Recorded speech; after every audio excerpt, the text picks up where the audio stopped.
we are moving on to the second category of ratios, that is solvency ratios. So we finished liquidity ratios, under which we have two subheads, current ratio and liquid ratio or quick ratio. The second category is solvency ratios, which analyzes the long-term solvency of the firm. The first one analyzes the short-term solvency, and this solvency ratios analyze whether the firm is able to meet its long-term liabilities or non-current liabilities like bank loan. The first subhead under solvency ratio is debt to equity ratio. Before going on into the formula, what you have to do is just revise the new format of balance sheet. The new format is given in your textbook. The same thing I have given in your notebook also with the main items. So the first head is equity and liabilities. We have liabilities section and we have assets section. That's a balance sheet format. Under liabilities, everything will come on the left side. That's a new format. So under liabilities, we have shareholders fund. That's the first major head. Then the second one, we don't need this. What we need is non-current liabilities, and the third one is current liabilities. So three major heads we have: shareholders fund, non-current liabilities and current liabilities. Under shareholders fund, what you have to learn is share capital and reserves and surplus. So shareholders fund will be equal to, what's the formula? Share capital plus reserves and surplus. Under non-current liabilities, what you have to remember is only two items, that is long-term borrowings and long-term provisions. Current liabilities examples you would be knowing, like short-term borrowings, trade payables, which include bills payable and creditors. Then we have short-term provisions. So that is your liabilities section. Mainly we have shareholders fund, non-current liabilities and current liabilities. Under assets section, the classification is non-current assets and current assets. So assets will be equal to non-current assets plus current assets. Non-current assets, again they have divided into fixed assets, non-current investments, long-term loans and advances. Only these three you need under non-current assets. That's classified into fixed assets, non-current investments and long-term loans and advances. This is not the bank loan. This is the loan which the firm is giving to another firm. So that is an asset for you. Then fixed assets again divided into tangible and intangible. Similarly, we have current assets, that is current investments, inventories, trade receivables, cash and cash equivalents, short-term loans and advances. These items are familiar to you. So the same format I've given in your notebook with these main items. Just refer that format first, otherwise you will have to by heart each and every formula, which is difficult. So only the main formula you need to learn in this chapter. Rest what you have to do is, you should have this format in your mind. And from this format, you can derive the formula. No need to by heart each and every formula. So the first solvency ratio is debt to equity ratio. As the name indicates, the formula is debt divided by equity. So it's easy for you to remember. Now, debt means the long-term debt is what you have to take. Long-term debt. And this long-term debt will include long-term borrowings plus long-term provision. Just now you saw this item in the balance sheet. Long-term borrowings and long-term provision will come under that non-current liability. So non-current liability and long-term debt, actually they are same, and debt will take only long-term items, which includes long-term borrowings plus long-term provisions. Then the denominator here is equity. That term is also familiar to you. Equity is also known as shareholders fund or owners fund, and shareholders fund is equal to, we saw that item in the balance sheet. The first major head under your equity and liability is shareholders fund. Out of which we have share capital and reserves and surplus. So all these formula we are deriving from the balance sheet format. So no need to separately by heart these formula. You just have to read the balance sheet format so that you can derive all these formula. Otherwise it will be difficult for you to by heart all these. So shareholders fund is equal to share capital plus reserves and surplus.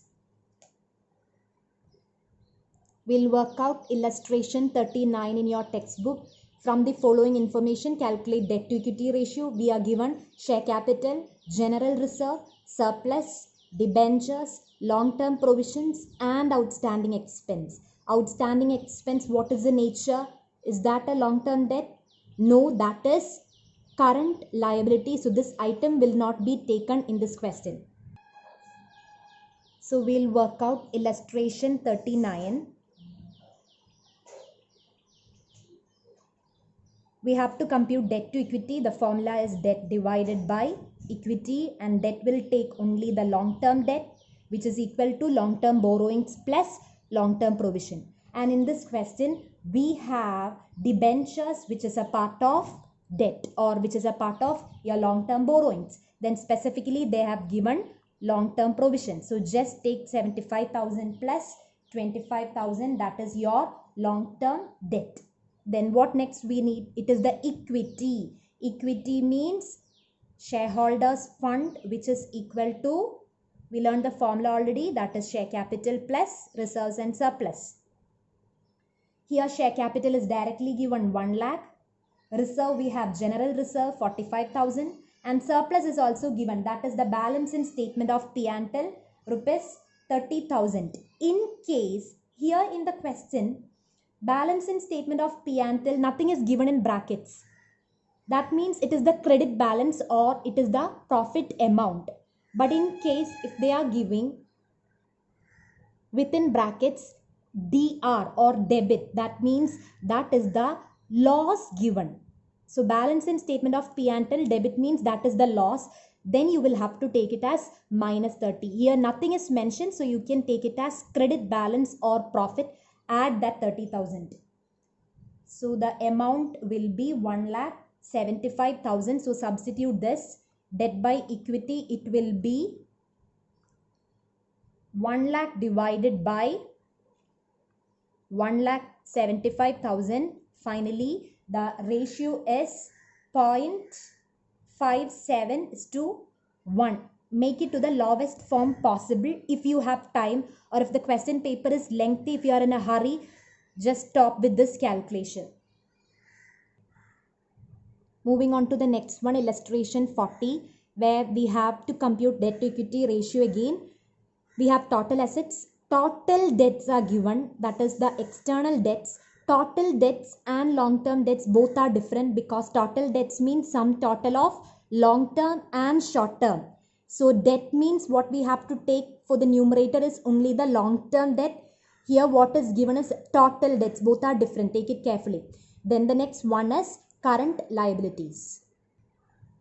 We'll apply the formula. Debt to equity again. Do we have the debt figure in the question? Debt means what you have to take is long-term debt. What is given here is total debts. So do it carefully by taking or by deducting the current liabilities from your total debts. From total debts, we deducted the current liability. So you will be getting the long-term debts. No need to by heart all these. That is understood. From total, if you deduct the current items, you will be getting the long-term items. Okay, 1 lakh minus 50,000. So that is the debt figure. Next, what we need is equity, that is the shareholders fund, which is equal to share capital plus reserves and surplus. That's a formula we learned. But can we apply this share capital and reserves and surplus in this particular question? We don't have both these figures, share capital and reserves and surplus, missing in the question. So what we need is equity section. Equity means shareholders fund. This section we need from the question. So we can't directly apply share capital and reserves and surplus. What else given in the question? We have the total of assets, and we know that total of assets will be equal to total of liabilities. So this total we have. Then we have the total debts.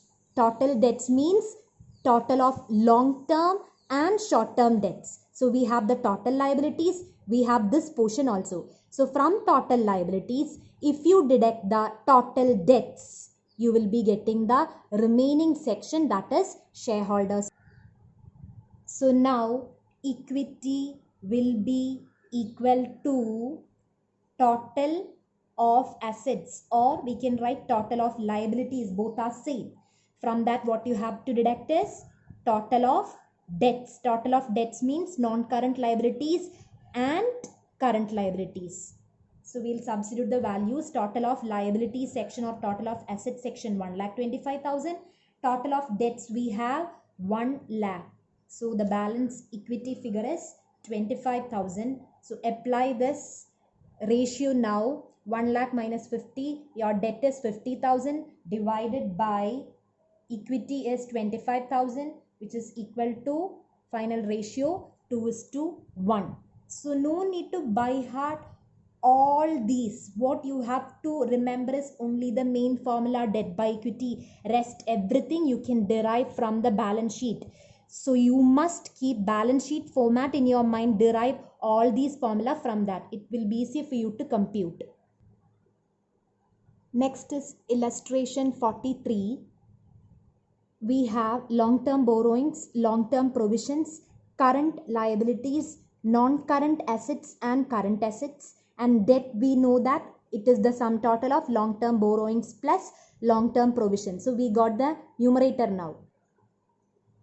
So that is debt by equity, and debt is long-term borrowings plus long-term provision, that is 2 lakhs plus 1 lakh. What we need next is equity part, and equity formula we learned equity or shareholders fund, which is share capital plus reserves and surplus. Again these two are not directly given, so you have to take the balance sheet format. Remember the balance sheet format. We have non-current liabilities, then current liabilities, and the first part is shareholders fund under equity and liabilities. So we need this first part, shareholders fund.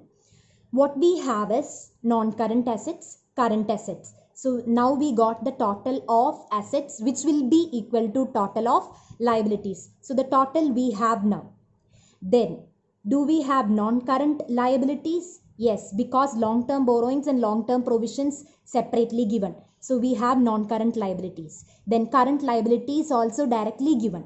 So if you exclude the total of liabilities, from the total of liabilities, if you exclude non-current and current liabilities, the balance will be shareholders fund. And here total of liabilities also not directly given. We have to take it as the total of non-current assets and current assets. So total liabilities minus non-current liabilities minus current liabilities will get this shareholders fund or equity section.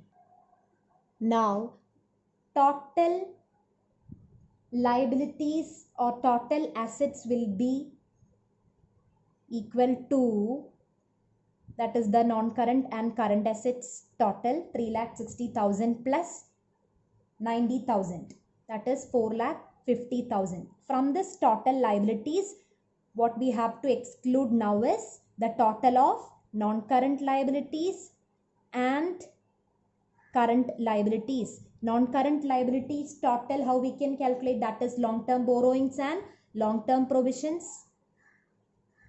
So this part is again your debt 3 lakhs plus current liabilities we have 50,000. Now your total of, sorry, not total of liabilities, this is the total of your debt section, that will be 3,50,000. So total liabilities minus this portion, you will be getting the equity 4,50,000 minus 3,50,000, equity will be 1 lakh. 4 lakh 50 minus 3 lakh 50,000. We'll be getting the equity value as 1 lakh. Already we got the debt value. So now debt by equity will be 3 lakhs divided by equity we got as 1 lakh.